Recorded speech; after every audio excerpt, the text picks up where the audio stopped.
If nowadays you were to say that Lincoln, a company whose lineup consists only of crossovers and one sedan for the Chinese market, suddenly made a Europeanized rear-wheel drive sports sedan, a competitor to BMW, Mercedes, and premium Japanese cars, no one would likely believe you.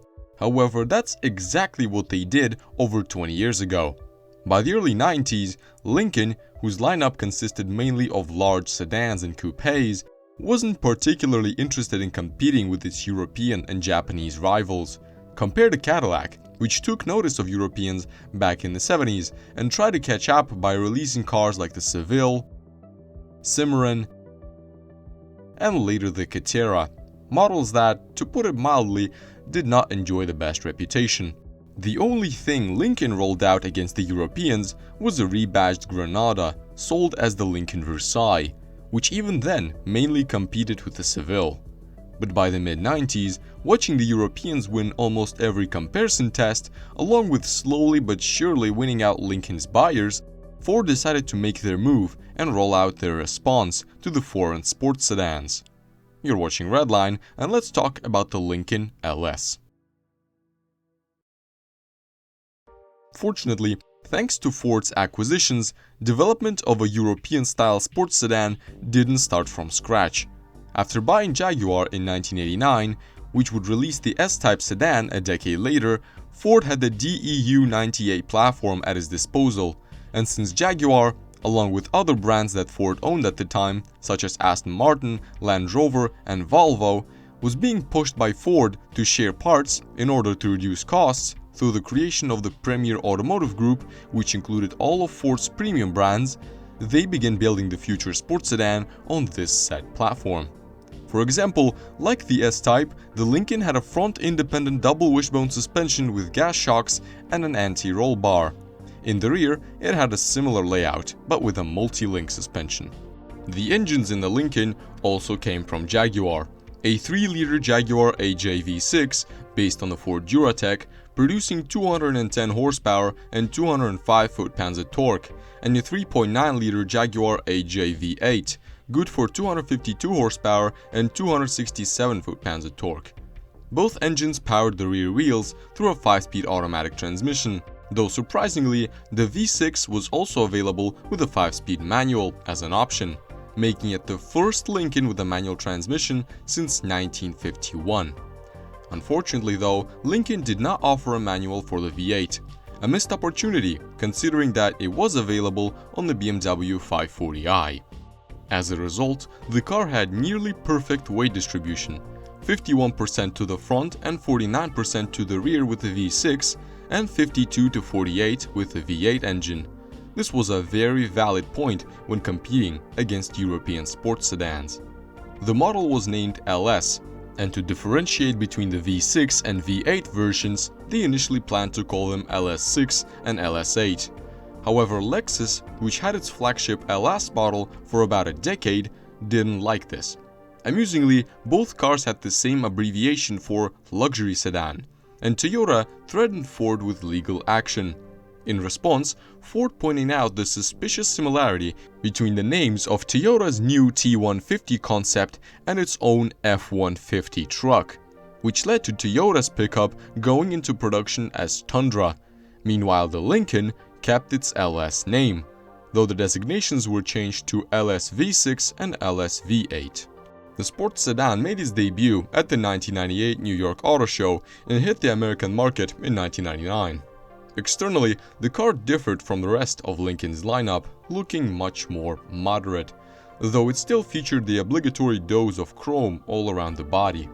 The interior, shared with the Ford Thunderbird, another car on the DEU 98 platform, later disappointed many due to its cheap feel with an abundance of plastic and fox wood. As the LS's designer, a German named Helmut Schrader, explained, "In a segment dominated and defined by BMWs and Mercedes, our car must have a functional appearance without any excess, redefining the Lincoln brand. However, we must also ensure that the LS remains as recognizable as the rest of the lineup, like the Town Car, Continental, Mark 8, and Navigator." Sales of the LS in Europe were initially planned to start later that same year through the PAG division, but they were postponed by a year.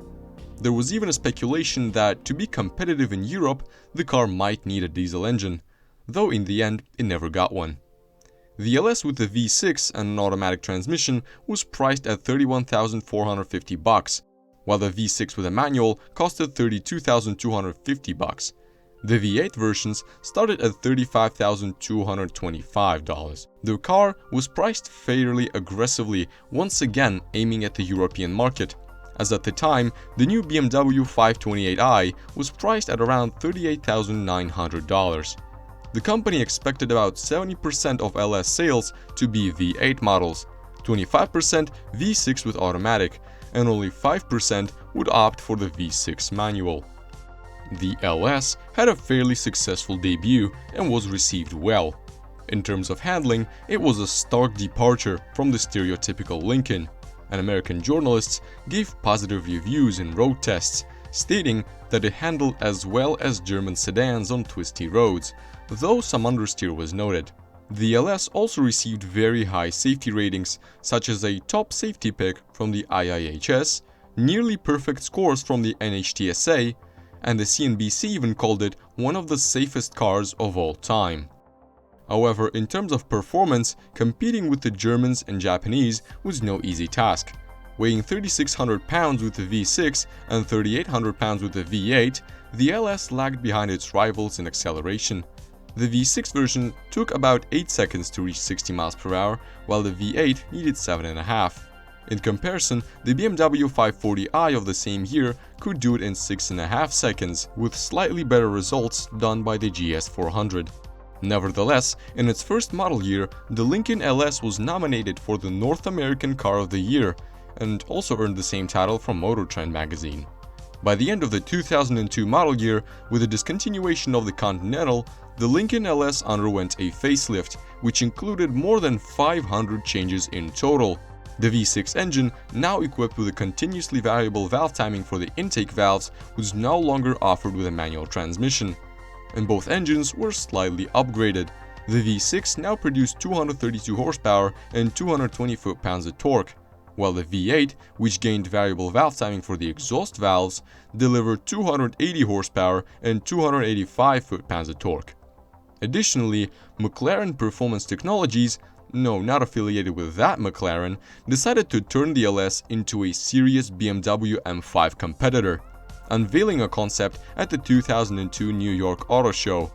This version featured an Eaton supercharger and dual intercoolers, boosting the engine's output to 350 horsepower and 350 foot-pounds of torque. It also had a 6-speed manual transmission instead of the automatic, a modified sport suspension, and a limited slip differential.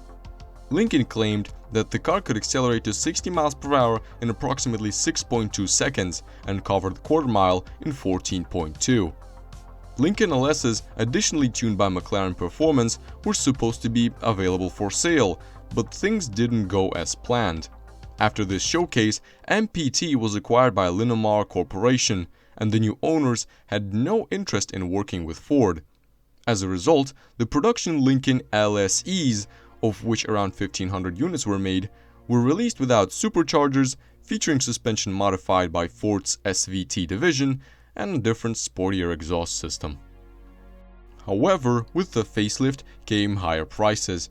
The MSRP for the base V8 models, which initially started at just over 35 grand, jumped to $39,945, basically almost 40 grand, and the top-of-the-line trim reached a price of $49,100.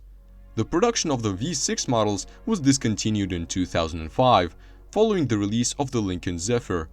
This allowed Lincoln to raise prices further and push the LS even closer into the segment dominated by cars like the early mentioned Lexus GS, BMW 5 Series, and Mercedes E-Class. But after 2003, the Lincoln LS had pretty much lost its wow factor, as nearly all of its competitors had received updated designs, leaving the LS trailing behind. Sales in the US, which peaked in 2000 at 51,000 units, declined steadily, leading Ford to announce the discontinuation of the LS by April 2006, with a total of 262,900 units sold in the US.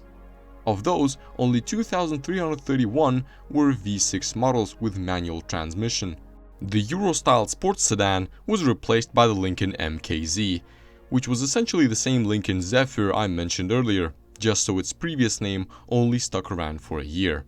And the MKZ was far less remarkable in comparison. Even automotive journalists voiced their disappointment about the departure of what could have been a new direction for the brand. It seemed that Ford had just about everything it needed: a solid strategy, Jaguar engineering, and the premium Lincoln brand to introduce under which a competitor to Europeans and Japanese. On paper, everything looked solid, but the Lincoln sports sedan ultimately failed to succeed. It appears that Lincoln's sudden foray into the sports sedan segment, coming from a manufacturer known for land yachts, wasn't as warmly received as they had hoped. That being said, the LS was a much more serious attempt to challenge the competition than the Lincoln Versailles ever was. You've been watching Redline, and if you like this video, don't forget to leave a like, subscribe, and go check out some other videos as well. And I'll see you in the next episode.